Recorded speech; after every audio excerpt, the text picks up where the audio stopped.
नमो भगवते वासुदेवाय। नमस्कार प्रिय भक्तों, आज से हम कार्तिक मास के महात्म्य का अध्याय शुरू करने जा रहे हैं। आशा है कि आपको यह प्रस्तुति अत्यधिक पसंद आएगी। कृपया हमारे चैनल को सब्सक्राइब करें, शेयर पे लाइक करें और कमेंट में अवश्य लिखें ओम नमो भगवते वासुदेवाय। कथा को शुरू करने से पूर्व आइए जान लेते हैं कि कार्तिक मास का क्या महत्व है। हिंदू कैलेंडर के अनुसार कार्तिक मास 8वां महीना होता है। इस महीने में भगवान विष्णु लंबे समय के विश्राम के बाद जगते हैं।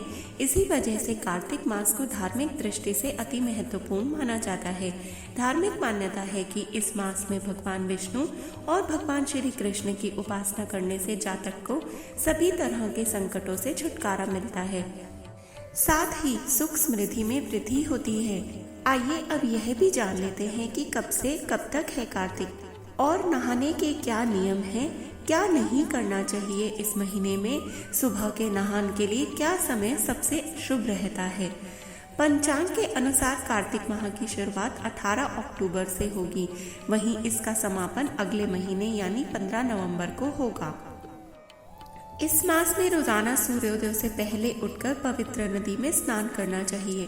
अगर ऐसा संभव नहीं है तो घर में ही पानी में गंगा जल डालकर स्नान करें।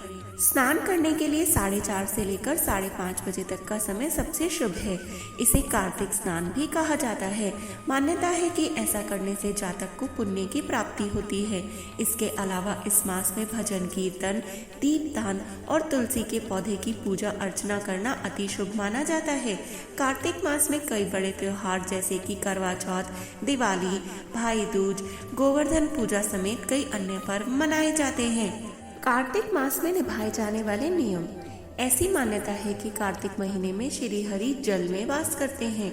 कार्तिक मास को भगवान विष्णु की कृपा प्राप्त करने के लिए शुभ माना जाता है, इसलिए ब्रह्म मुहूर्त में स्नान करना अति फलदायक रहता है। इस माह में रोजाना श्री हरि और माता लक्ष्मी की पूजा अर्चना करनी चाहिए।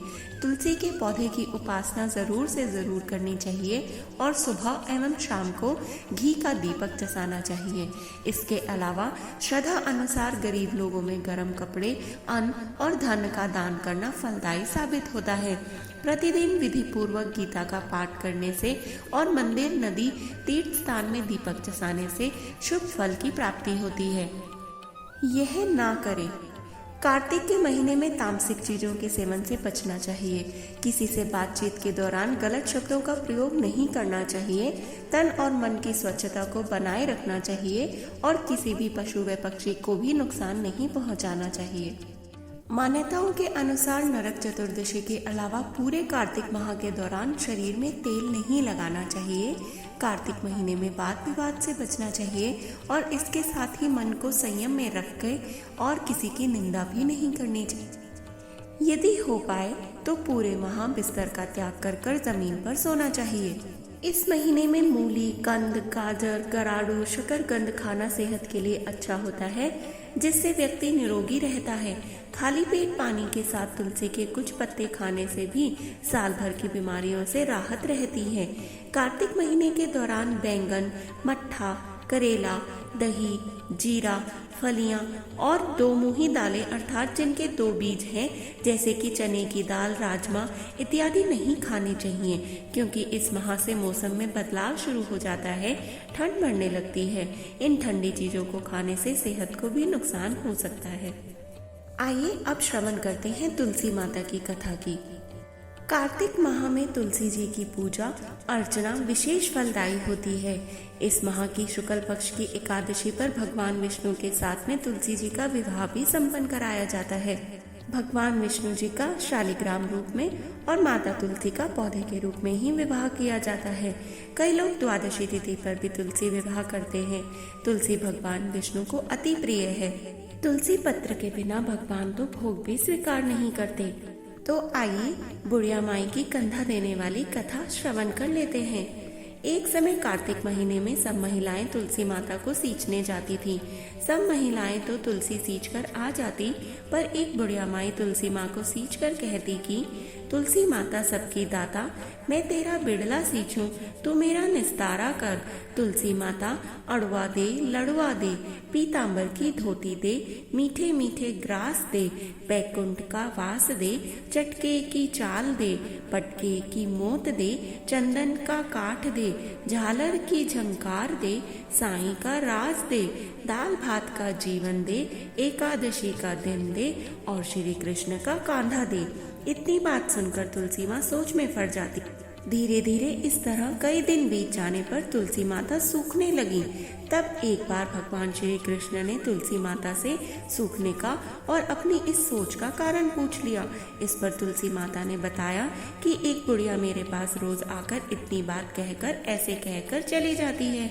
इनमें से मैं बुढ़िया माई को सब कुछ तो दे सकती हूँ, पर आपका कांधा कहाँ से दूंगी। इस पर भगवान बोले, तुम चिंता मत करो और बुढ़िया माई को आशीर्वाद दे दो।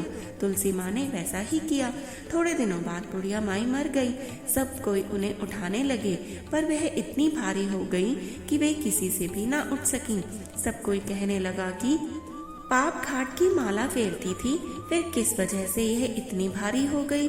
तभी भगवान श्री कृष्ण ब्राह्मण के भेष में आए और वहां खड़े लोगों से बुढ़िया के कान में कुछ कहने पर उसका शव हल्का होने की बात कही। इस पर लोगों ने कहा, तू अपने मन की निकाल ले। भगवान ने जाकर बुढ़िया के कान में कहा कि माई, तूने बिड़ला सींचा मेरा, मैं करूँ निस्तारा तेरा। बुढ़िया माई अडवा ले, लडवा ले, पीतांबर की धोती ले, मीठा मीठा भात ले, बैकुंठ का बास ले, चटके की चाल ले, पटके की मोत ले, चंदन का काठ ले, झालर की झंकार ले, साईं का राज ले, दाल भात का भोजन ले और किशन का कांधा ले। इतना कहते ही बुढ़िया माई हल्की हो गई।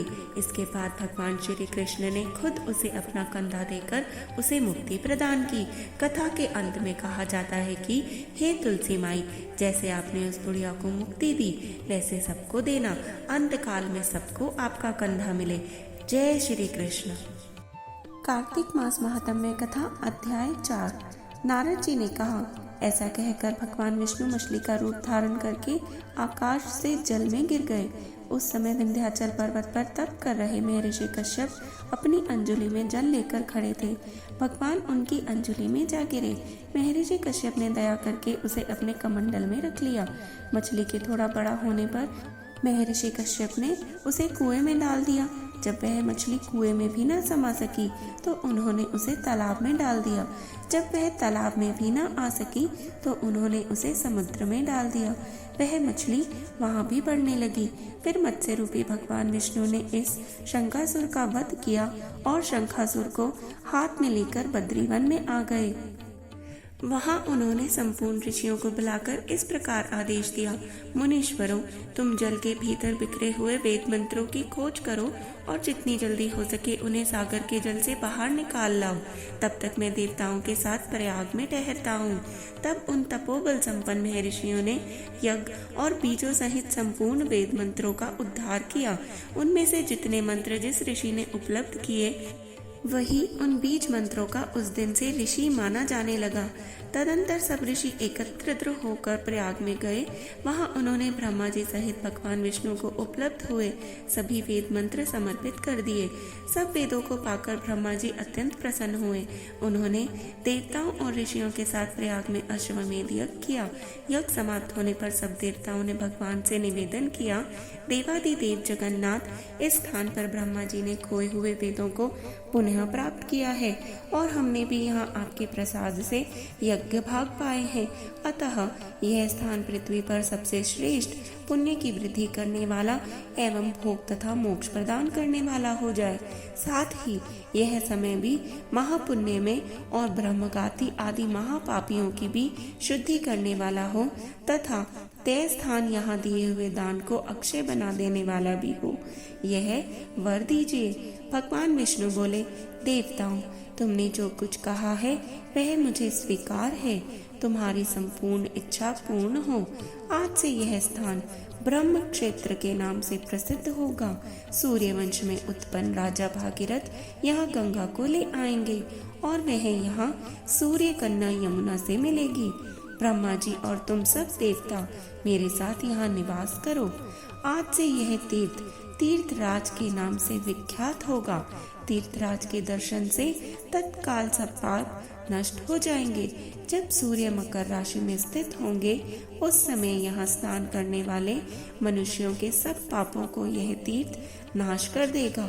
यह काल भी मनुष्यों के लिए सदा महान पुण्य फल देने वाला होगा। माघ में सूर्य के मकर राशि में स्थित होने पर यहाँ स्नान करने से सालों के आदि फल प्राप्त होंगे। देवादिदेव भगवान विष्णु देवताओं से ऐसा कहकर ब्रह्मा जी के साथ वहीं अंतर ध्यान हो गए। तत्पश्चात इंद्रादि देवता भी अपने अंश से प्रयाग में रहते हुए वहां से अंतर ध्यान हो गए। जो मनुष्य कार्तिक मास में तुलसी जी की जड़ के समीप श्री हरि का पूजन करता है वह इस लोक में संपूर्ण भोगों का उपभोग करके अंत में वैकुंठ धाम को जाता है। हरे कृष्णा हरे विष्णु।